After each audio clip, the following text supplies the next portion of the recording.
Good afternoon, everyone. I was supposed to be here in the morning, and my sincere apologies. I just by a whisker got stuck in the parade rehearsal, and then I had to convey to Dr. Kochar to start the proceedings, as we know that it takes a little time. So, Dr. Kochar, all the esteemed dignitaries here, ladies and gentlemen.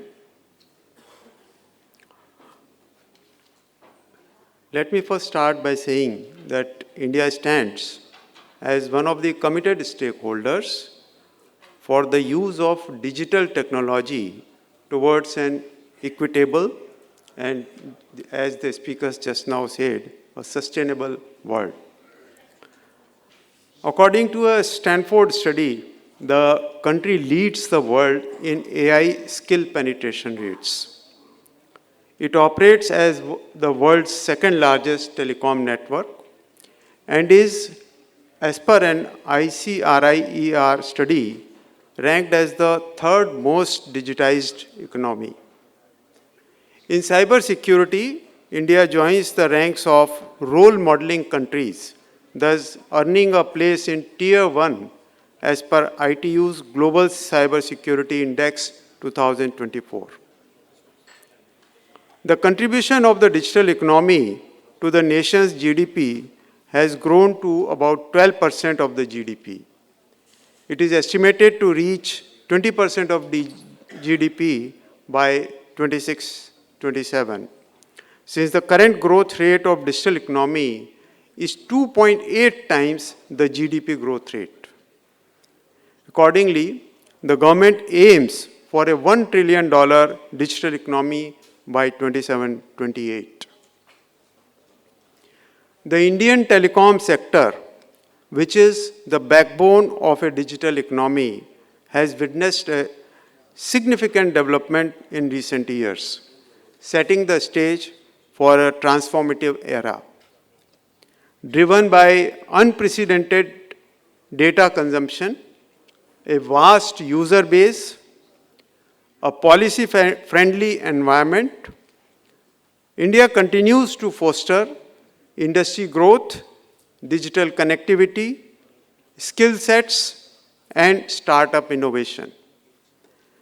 The telecom user community has grown to about 1.2 billion, out of which 944 million are broadband users. One of the hallmarks is achieving over 100 times growth in rural broadband subscriptions in the last decade. In LSAs such as Assam, Bihar, Himachal Pradesh, Odisha, and Uttar Pradesh East, the aggregate count of rural broadband connections is significantly higher than the aggregate count of urban broadband connections. It is pleasant to share that 97% of the villages in the country have 4G connectivity, and over 99% of the districts have 5G connectivity. A national fiber optic network was conceptualized by TRAI and which has been renamed as BharatNet. It has now connected over 2.14 lakh gram panchayats through optic fiber networks and about 5,000 gram panchayats through satellite links. On the access side, about 1.1 million FTTH connections and over 100,000 public Wi-Fi hotspots have also been added so far. The total monthly data consumption is of the order of 132 petabytes, that is 132 million gigabytes. The BharatNet program is now in its third phase, where it targets universal connectivity and improved network resilience through a ring configured for every 8 to 10 bodies. The government has committed to an outlay of $16.6 billion for its implementation. Apart from connectivity, attempts are underway to augment the delivery of digital services under the Common Service Centers program and to inculcate entrepreneurship at the village level. India generates 20% of the global data, but has only 3% of the data center capacity. However, it is slated to change with investment in data center capacity. The current data center capacity of 977 megawatt, the second highest in Asia Pacific region and 13th globally, is expected to grow fivefold, of which 2.32 gigawatt is already planned. There are over 250 data centers, 40 internet exchange points, and 23 empaneled cloud service providers. As per market reports, the growth may surge to 17 gigawatts by 2030, as $27 billion has already been invested in the last 3 years.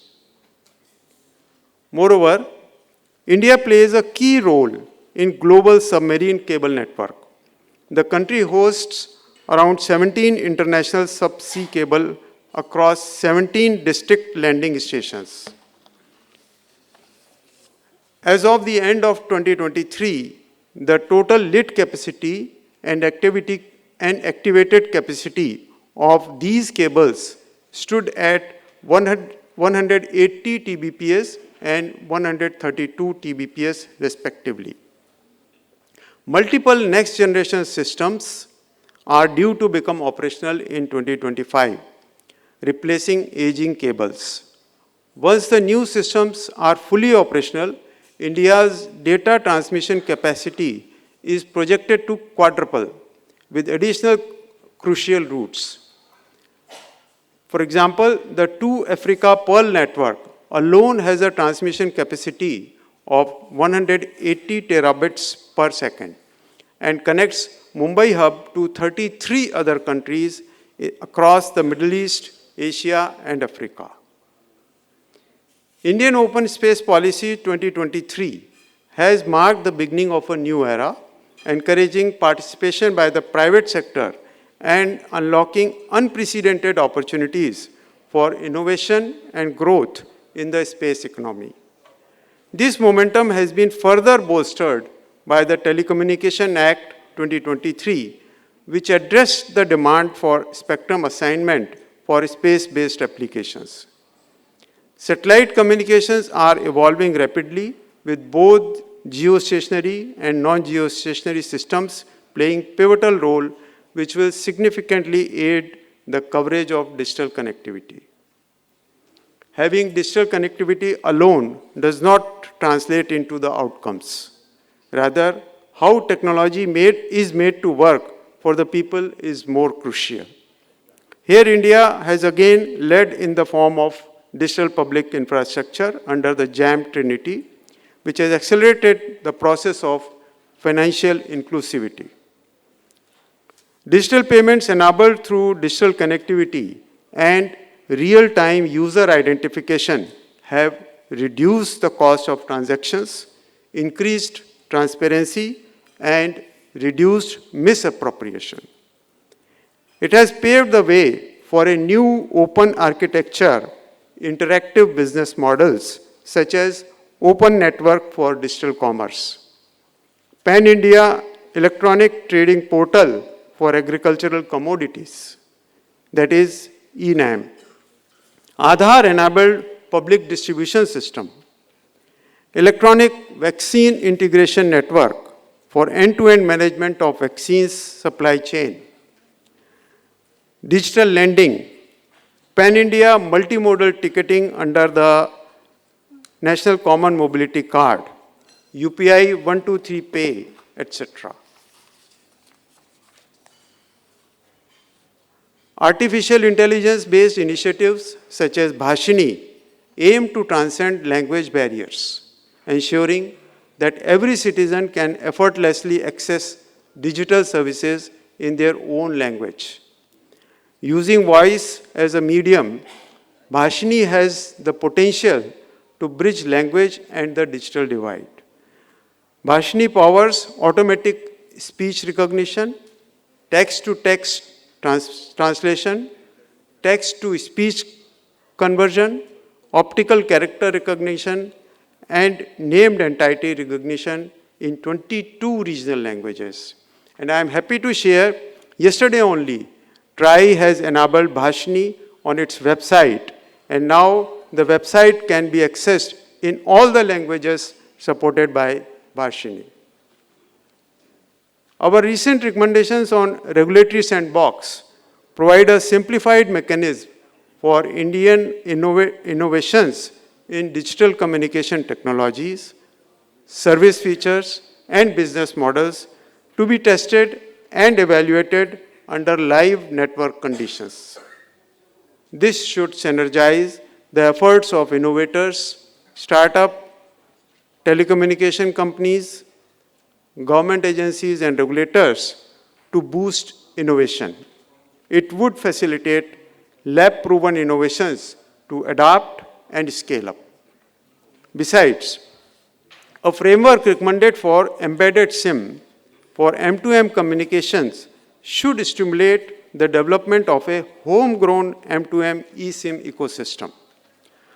Further, a framework for the experimental use of the terahertz spectrum and license-exempt use of the 77 to 81 gigahertz band for automotive radars has been recommended by TRAI.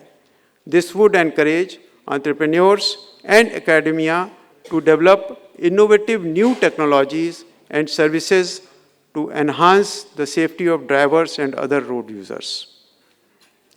Apart from the service sector, significant opportunities for innovations are available in the indigenous manufacturing of equipment for telecom, data economy, and smart cities under the Make in India initiative. TRAI, in its recommendations on indigenous manufacturing, has stressed enhancing value addition, expanding markets, and promoting startups. As recommended by TRAI, DOT has provided for reimbursement of testing and certification costs for startups and SMEs. National Semiconductor Mission, National Quantum Mission, and India AI Mission have been provided with sizable resources by the government to take up cutting-edge developments and boost the country's digital sovereignty. The government is looking to fund up to 50% of the cost of creating AI computing infrastructure in the country. Even then, I would also like to say that attaining synergy between the digital and brick-and-mortar economy is vital to realize the goal of Viksit Bharat. India's diverse skill capabilities, coupled with digital means, and these may open new vistas of growth for traditional sectors. In the end, I would like to say that our collective endeavors are harbingers of growth, prosperity, and peace that we can share with the rest of the world. Thank you for your attention.